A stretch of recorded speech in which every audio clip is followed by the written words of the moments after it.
अगर आप भी जीवन की मुश्किलों से हार रहे हैं, प्रॉब्लम्स का सामना करते करते थक गए हैं और बार बार यही सवाल आपके मन में आता है, आखिर मेरी सफरिंग्स कब खत्म होंगी, तो ये पिक अ कार्ड रीडिंग होने वाली है आपके लिए। वीडियो को पूरा देखिए।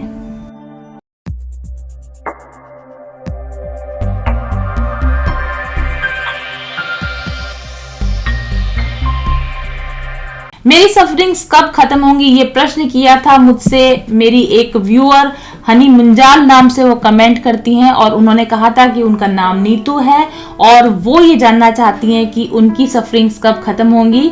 उनको मैंने चुना था अपनी फ्री रीडिंग के लिए और उनकी फ्री रीडिंग अपलोड होती है मेरे नए channel tarot crystals and aromas पर। हर हफ्ते मैं एक व्यूअर के कमेंट को चूज करती हूँ और उसको अपलोड करती हूँ। टैरो क्रिस्टल्स और अरोमास मेरा नया चैनल है, वहां पर फ्री रीडिंग प्रोवाइड करती हूँ। तो अगर आप भी एक फ्री रीडिंग विन करना चाहते हैं तो मेरे सभी चैनल्स को सब्सक्राइब कीजिए। डिस्क्रिप्शन बॉक्स में लिंक दिए हुए हैं मेरे सभी चैनल्स के, पहले चैनल को सब्सक्राइब कीजिए, नोटिफिकेशन बेल को प्रेस कीजिए और जब भी कोई नया वीडियो आता है तो 24 आवर्स में उसको आपको देखना है, लाइक करना है, शेयर करना है और कमेंट करके अपना क्वेश्चन छोड़ना है। मैं रैंडमली पिक करती हूँ अपने किसी भी एक चैनल से हफ्ते की एक फ्री रीडिंग, जो मैं अब तक दे चुकी हूँ जागृति जी को और हनी मुंजाल जी को। और अगर आप भी जीतना चाहते हैं एक फ्री रीडिंग मेरे साथ तो आप भी इस प्रोसेस को फॉलो कर सकते हैं। बहुत ही सिंपल प्रोसेस है और न सिर्फ मैं विनर्स को एक फ्री रीडिंग देती हूँ बल्कि अगले 3 महीनों में अगर आप मेरे पास में एक फ्री सेशन एक सेशन के लिए आते हैं या फिर आप मेरे प्रोडक्ट खरीदते हैं या फिर आप मेरी कोई और सर्विसेज लेते हैं तो आपको 10% का डिस्काउंट भी वहां पर मिलता है। तो ऑलरेडी हनी मुंजाल जी और जागृति जी इन ऑफर्स का फायदा उठा चुकी हैं। फ्री टैरो रीडिंग के साथ साथ हमारे दूसरे प्रोडक्ट्स के जो बेनिफिट्स हैं वो आपको मिल सकते हैं। सभी चैनल्स को सब्सक्राइब कीजिए, कमेंट कीजिए और अपना क्वेश्चन छोड़िए। तो आज की पिक अ कार्ड रीडिंग होने वाली है, मेरी सफरिंग्स कब खत्म होगी। चलिए देखते हैं पाइल्स को ध्यान से और चूज कीजिए आप अपनी पाइल होने वाली है जिसका टॉपिक है मेरी सफरिंग्स कब खत्म होंगी। नीतू मुंजाल जी के लिए तो मैंने एक पर्सनल रीडिंग उनको बना के दी है। आप सभी लोगों के मन में भी अगर ये प्रश्न हो कि मेरी सफरिंग्स कब खत्म होंगी तो एक general pick a card reading आपके लिए सबके लिए बना रही हूँ। मेरी सफरिंग्स कब खत्म होंगी, आपके सामने पिक अ कार्ड रीडिंग में 2 पाइल्स हमारे पास में है। Pile number 1 green aroma candle and pile number 2 पर है हमारे पास में लेवेंडर अरोमा कैंडल या पर्पल अरोमा कैंडल। ये जो है ये मनी को अट्रैक्ट करता है। ग्रीन कलर की जो अरोमाज होती हैं, अरोमा कैंडल जो है ये मनी को अट्रैक्ट करती है और ये स्पिरिचुअलिटी को अट्रैक्ट करती है या स्पिरिचुअल ग्रोथ को एनहांस करती है, फास्ट करती है। तो आप दोनों में से एक कैंडल चुन लीजिए, green candle pile number 1 and purple candle pile number 2 और हम स्टार्ट करेंगे पाइल नंबर 1 ग्रीन कैंडल के साथ में। तो पाइल नंबर 1 हमारे सामने आपके कार्ड्स हैं और मुझे एक बहुत ही इंटरेस्टिंग कॉम्बिनेशन यहाँ पे नजर आ रहा है। आपके लिए टावर कार्ड है यहाँ पर और दूसरा जो कार्ड है रेडियंस कार्ड, इसमें भी समुद्र बना हुआ है और समुद्र में भी लाइट हाउस यानी टावर बना हुआ है, राइट। और एक और कोइंसिडेंट है कि यहाँ पर ओशियन बना हुआ है और आपके लिए कार्ड भी आया है, इस कार्ड का नाम भी ओशियन है, द ओशियन कार्ड है आपके लिए। तो यहाँ पर एक बहुत ही इंटरेस्टिंग सा कॉम्बिनेशन बन रहा है, वो मैं अभी आपको समझाने की कोशिश करती हूँ। पहले हम बात करेंगे द टावर कार्ड की। टावर का मतलब तो सीधा साधा है कि आप वास्तव में आप सफरिंग में हैं, आपकी लाइफ बिखर सी गई है, जैसे कि बड़े बड़े झटके आपको लगे हों, किसी भी तरह के हो सकते हैं वो, आपका बना बनाया कुछ लाइफ या करियर या रिलेशन खराब हुआ होगा। काफ़ी सफरिंग आपकी मुझे यहाँ पे बिल्कुल नज़र आ रही हैं। बट प्रॉब्लम यह है कि आपकी जो परिस्थितियां हैं यानी आप जिनको सफरिंग समझते हो वही आपकी ब्लेसिंग है। फॉर एग्जाम्पल अगर आप ये कहें कि आप इस टावर में फंस गए, आज इस टावर में नहीं फंस, और मान लीजिए फॉर एग्जाम्पल एक सेकंड के लिए मान लीजिए कि आप इस टावर में हैं और इस टावर में आग लग रही है, इस पे लाइटनिंग बोल्ट हो रही है और आप घबरा रहे हैं। ये आपकी स्थिति है कि मैं कहाँ टावर में फंस गई, मेरे साथ ये सब कुछ हो रहा है। लेकिन एक्चुअली ये टावर आपको दिया गया था लाइट हाउस बनने के लिए, समझ आ गया आपको? यानी कि आपको जो चीज दी गई थी, जो आपको सफरिंग लग रही है, एक्चुअली वो आपकी ब्लेसिंग थी। आपको जो आपकी सफरिंग लग रही है या जिन स्थितियों में आपको लग रहा है कि आप सफर कर रहे हो, एक्चुअली वही आपका लाइफ पर्पस था, वही आपका ब्लेसिंग था। लेकिन आपने क्योंकि अपने सोल पर्पस पर काम नहीं किया, आपने अपने जो भी जिस स्थिति में आपको बिठाया गया था, टावर में जिस स्थिति में आपको बिठाया गया था, वहां से जो बेस्ट आप कर सकते थे, जो सर्विस आप दे सकते थे, जो गाइडेंस लोगों को आप दे सकते थे, या जो भी अच्छा काम आप कर सकते थे ना, वो आपने करना शुरू नहीं किया। यानी कि आपको जो पोजीशन दी गई, आपको जो भी कुछ पावर दिया गया, जो सिचुएशंस दी गई, वो उन्हीं में से आपके लिए कुछ बहुत अच्छा निकल कर आने वाला होता, और बहुत अच्छा निकल आज भी सकता है। अगर आप ये समझें कि आपको जो परिस्थितियां दी गई है वो आपकी सफरिंग नहीं है, वही आपकी ब्लेसिंग है, उन्हीं में आपका लाइफ पर्पस है, और यही इसी पोजीशन पर रहकर ही आपको सारी ब्लिस मिल सकती है, आपको सारा सुकून मिल सकता है, आपको सारा आराम मिल सकता है। लेकिन मुझे ऐसा लगता है कि आपका ज़्यादा ध्यान इस बात पर नहीं है कि आपके पास क्या है, और ब्लेसिंग्स पर ध्यान की बजाय आपका मोस्ट ऑफ द टाइम आपका ध्यान सफरिंग्स पर रहता है। इन सफरिंग में क्या ब्लेसिंग है, what is the blessing in the disguise, इस पर आपका ध्यान नहीं रहता है। ये आपकी प्रॉब्लम की वजह है। टावर, जो लाइट टावर होता है, जो ओशियंस में लाइट हाउस होता है, वो दूसरे लोगों को गाइड करने के लिए होता है। आपका सोल पर्पस था दूसरे लोगों को गाइड करना, दूसरे लोगों को गॉड की तरफ मोड़कर लाना, अपनी कॉन्शियसनेस बढ़ाना, स्वयं में जागृत रहना। आप देखें कि लाइट हाउस जो है 24/7 काम करता है, हमेशा काम करते रहता है। वाई? क्योंकि वो जागृत है, क्योंकि वो कॉन्शियस है, उसका काम है भटके हुए जहाजों को सही रास्ता दिखाना। लेकिन आप अपनी छोटी छोटी परेशानियों में खुद में ही इतने उलझे रहे कि आप दूसरों के लिए मार्गदर्शन तो छोड़िए, आप अपने लिए भी मार्गदर्शन नहीं प्राप्त कर सके इस प्रॉब्लम्स में से। तो आपको आपका सोल पर्पस पूरा करना, अवेयरनेस में आना है कि जिस जगह आप बैठे हो ये आपके लिए बिल्कुल प्रॉपर जगह है, यहीं से आपका सोल पर्पस सॉल्व होता है, यहीं से आप अपने लिए और दूसरे लोगों के लिए उपयोगी साबित हो सकते हो। जब आप इस बात पर ध्यान देना शुरू करोगे तो आपकी तकलीफों का अंत होना शुरू हो जाएगा। क्योंकि हम में से हर एक इंसान का एक पर्पस होता है, जिस पर्पस को लेकर हम इस धरती पर आते हैं। लेकिन अगर हम सही समय पर अपना पर्पस नहीं पहचान पाए और अपने पर्पस पर हम अगर वर्क नहीं कर पाए तो वो लाइफ बेकार हो जाती है। वो फिर टावर की जलेगी ना, जो चीज़ यूज नहीं होगी वो जलेगी। आपने जैसा सुना होगा कि धन की दो ही गतियां होती है, या तो धन का उपयोग होता है या धन का नाश होता है। एक टावर की दो ही गति हो सकती है, या तो वो टावर अपने लाइफ टाइम के अंदर लोगों को गाइड करेगा, नहीं तो कभी ना कभी उस टावर पर बिजली तो गिरेगी ही गिरेगी। बिजली गिरना तो स्वाभाविक है, हर चीज जो बनी है उसका नष्ट होना तो समय के साथ होगा ही। लेकिन जब तक हम हैं तब तक अपने पर्पस को सॉल्व करें तो नष्ट होने का भी अपना आनंद है। अदरवाइज कुछ किए बिना नष्ट हो गए तो वो भी एक दुख है कि हमने क्या किया, हमने क्या अचीव किया, हमने कुछ अचीव नहीं कर पाया। तो आपको अपने सोल पर्पस को ढूंढना चाहिए, अपने लिए और दूसरों के लिए गाइडिंग लाइट का काम करना चाहिए, ताकि जो आपकी सफरिंग्स हैं आपने उनमें से क्या सीखा वो लोगों को सिखाइए। आपकी सफरिंग्स ही आपकी ब्लेसिंग्स बन जाएगी। आपकी सफरिंग्स आपको भी गाइड करेंगी, लोगों को भी गाइड करेंगी। और जब तक आप ये काम नहीं करोगे तब तक आपकी सफरिंग्स खत्म नहीं होंगी। राइट? आप अपने आप को एक ऐसा टावर समझ रहे हो जो कि सिर्फ नष्ट होने के लिए बना है, जबकि आप एक ऐसे टावर हो जो कि बहुत अलग पर्पस के लिए बनाया गया था। आप अपनी ओरिजिनल पर्सनैलिटी को, अपनी ओरिजिनल ताकत को, अपनी ओरिजिनल पावर को अभी तक पहचान ही नहीं पाए हो। यही आपकी सफरिंग का कारण है। और नेक्स्ट कार्ड हमारे पास ओशियन कार्ड है। ओशियन वर्ड से ना मुझे मैंने कहीं पढ़ा था ऐसा, कि अभी मैं याद नहीं कर पा रही हूँ, इसकी कोई थ्योरी है ऐसी कोई या फिलोसॉफी ऐसी कोई।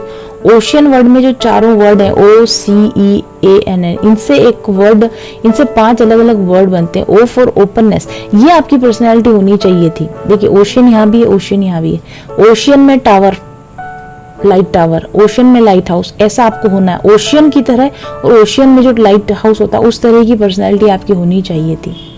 ओशियन का जो ओ है ना वो ओपननेस का प्रतीक है। खुल जाइए, नई नॉलेज के लिए खुल जाइए, नए एक्सपीरियंसेस के लिए खुल जाइए, कंफर्ट जोन से बाहर निकलिए, लोगों के साथ कम्युनिकेट कीजिए, अपनी नॉलेज शेयर कीजिए, अपनी फीलिंग शेयर कीजिए।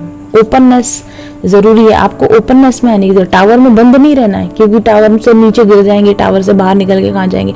आप बहुत ही छोटे एरिया में, बहुत छोटे रेस्ट्रिक्टेड एरिया में काम कर रहे हैं। इस टावर को डेजर्ट में नहीं होना चाहिए था, इस टावर को ओशन में होना चाहिए था, वास्ट एरिया में। ठीक है, ये टावर आप देखेंगे बिल्कुल बंजर जमीन पर है, ये टावर देखेंगे तो पानी के अंदर है। बहुत फर्क है, आप जो हैं और जो महसूस कर रहे हैं उससे बहुत डिफरेंट होने और महसूस होने करने की आपको ज़रूरत है।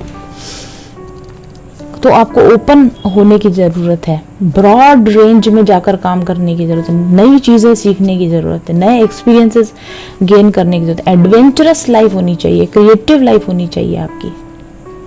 आपको ट्रेडिशनल जो कुछ चलते आ रहा है बस उसी को फॉलो कर रहे हैं, न्यू चीज़ों को रेजिस्ट कर रहे हैं, वो नहीं होना चाहिए आपके अंदर। ये अगर आप ऐसे होंगे तो आपकी सफरिंग ख़त्म होगी।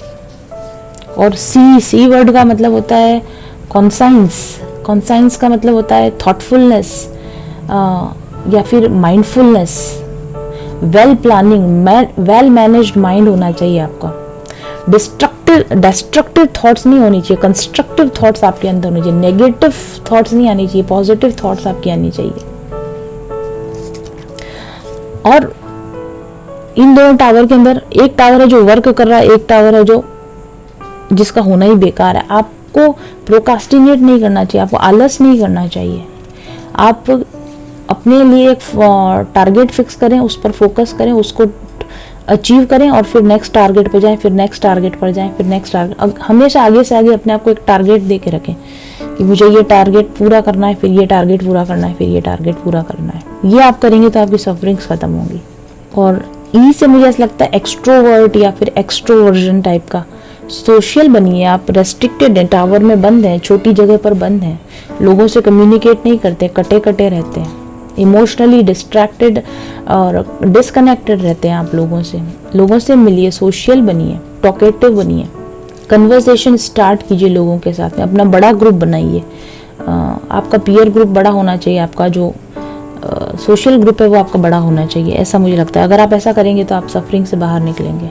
एग्रीएबलनेस का मतलब होता है कि कंसर्न फॉर अदर पीपल। सिर्फ अपने ही अपने दुख का रोना नहीं रोना है, मेरी ये प्रॉब्लम, मेरा। दूसरे बाहर दुनिया में जाकर देखिए, दूसरे लोग इतने दुखी हैं, आपसे भी बुरी कंडीशन में लोग हैं। अपनी जो कंडीशन है उसको एक्सेप्ट कीजिए, एग्री कीजिए उसके साथ। और ये एक्सेप्ट कीजिए कि ए से एक्सेप्टेंस भी हो सकता है।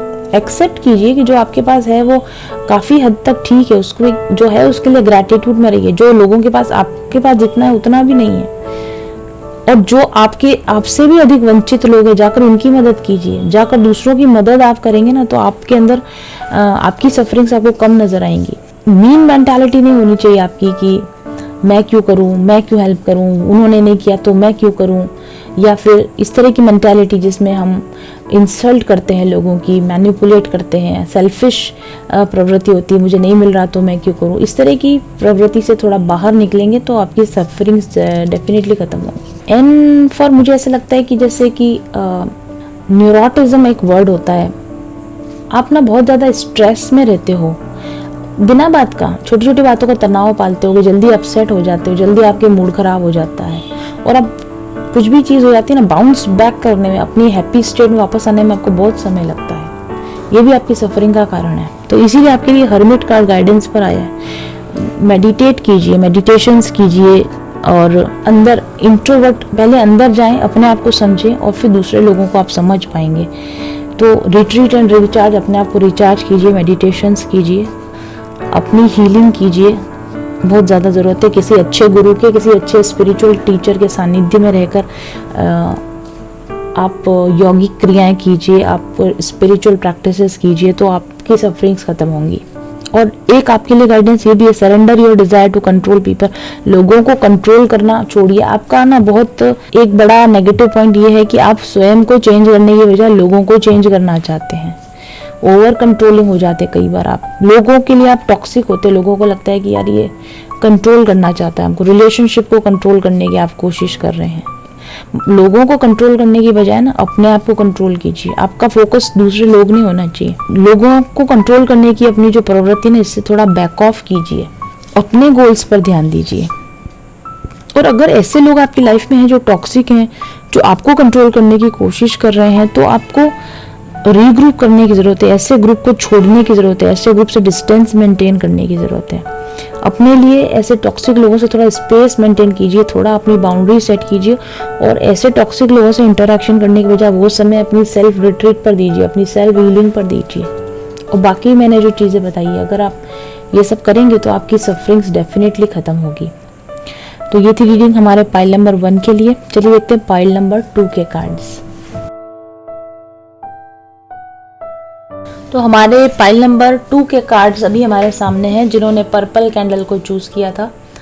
इंटरेस्टिंगली कार्ड्स भी स्पिरिचुअल ग्रोथ के अकॉर्डिंग ही निकल कर आए हैं। ओके, और पाइल नंबर 1 जो था वहाँ पर जो प्रॉब्लम्स थी वो भी 3D प्रॉब्लम्स थी, और कलर भी वो जो 3D कलर था वो वेल्थ का कलर था, यानी कि वो मटेरियल और 3D एनर्जी थी। यहाँ पर ये 5D एनर्जी का ही हमारे पास कैंडल है और 5D एनर्जी ही आपकी रीडिंग में भी निकल कर आई है। हमारा क्वेश्चन था आपके लिए कि मेरी सफरिंग्स कब ख़त्म होगी। कार्ड्स आपके लिए आए हैं 10 of pentacles, anima mundi, essence card, surrender to the magic of who you are and great teacher Jesus बने हुए यहाँ पर, learn from spiritual experience. Wow, बहुत ही अच्छे कार्ड्स निकल कर आए हैं। आपकी करंट एनर्जी मुझे इस 10 ऑफ पेंटिकल्स में नज़र आ रही है, बट मैं आपको ये बताना चाहूँगी कि ये 10 ऑफ पेंटिकल जो मुझे रिसीव हुआ था वो रिवर्स में रिसीव हुआ था, उल्टा गिरा था ये कार्ड।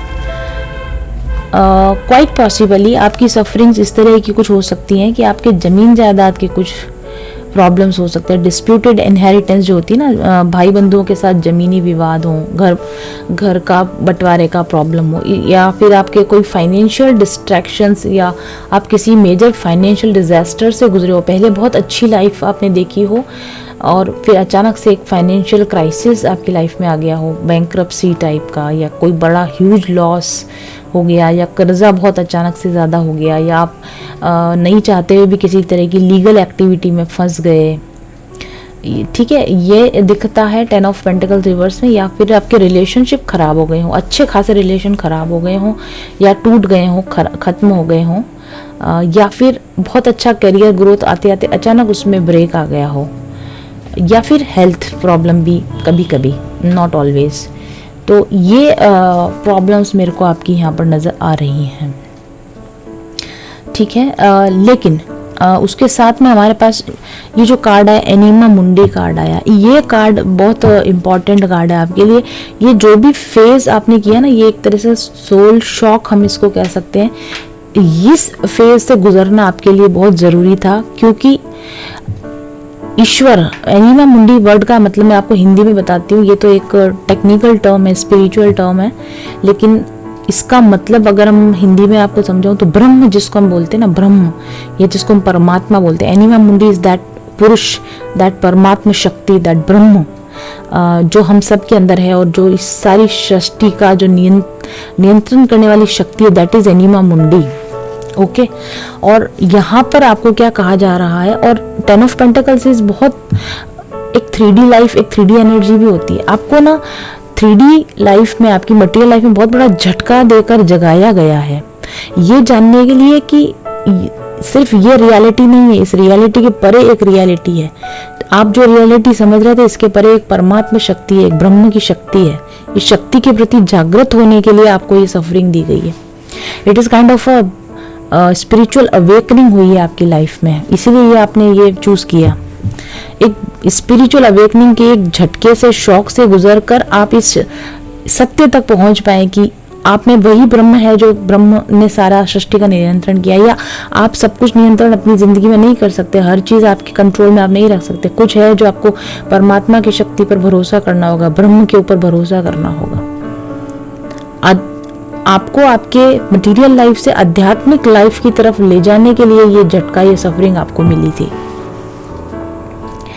और आपकी सफरिंग कब खत्म होगी? आपकी सफरिंग तभी खत्म होगी जब आप परमात्मा को, इस शक्ति को, अपने आप को समर्पित कर देंगे। इसके नीचे का कार्ड देखिए, surrender to the magic of who you are.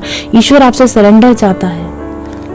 आप कौन हो ये जानने के लिए सरेंडर, आप, हम परमात्मा का अंश हैं। ये सत्य आपके सामने उद्घाटित करना चाहता है परमात्मा, लेकिन वो तभी कर पाएगा ना जब वो आपको एक मटेरियल लाइफ से कट ऑफ करवाएगा, एक नॉर्मल जिंदगी से कट ऑफ करवाएगा, तब आपका ध्यान जाएगा कि मैं कहाँ जी रहा था, मैं किस भ्रम में जी रहा था।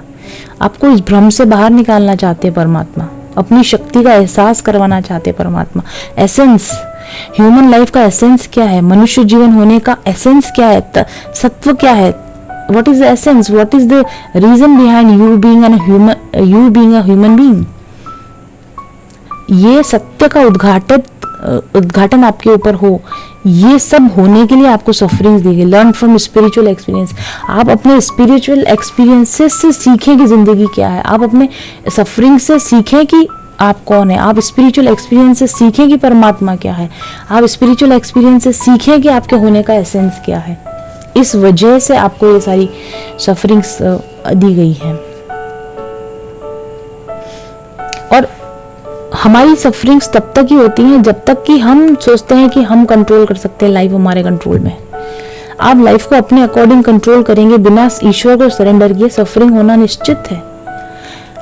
हम खुद परमात्मा हैं, हम में परमात्मा की शक्ति है, ये हमारा ईश्वरीय स्वभाव है। ये नकारना, जो जब हम नकारते हैं या हम ईश्वर के प्रति हम सराहना में कमी कर देते हैं, ईश्वर के प्रति ग्रैटिट्यूड में कमी कर देते हैं, या फिर हम रेजिस्टेंस डालते हैं, ईश्वर की इच्छा के बीच में हमारी इच्छा लगाते हैं, नहीं ऐसा नहीं, ऐसा ही होना चाहिए। या फिर हम किसी तरह के बैड एडिक्शन में फंस जाते हैं, धन के एडिक्शन में फंस जाते हैं। धन अपने साथ बहुत बुराइयां भी लाता है।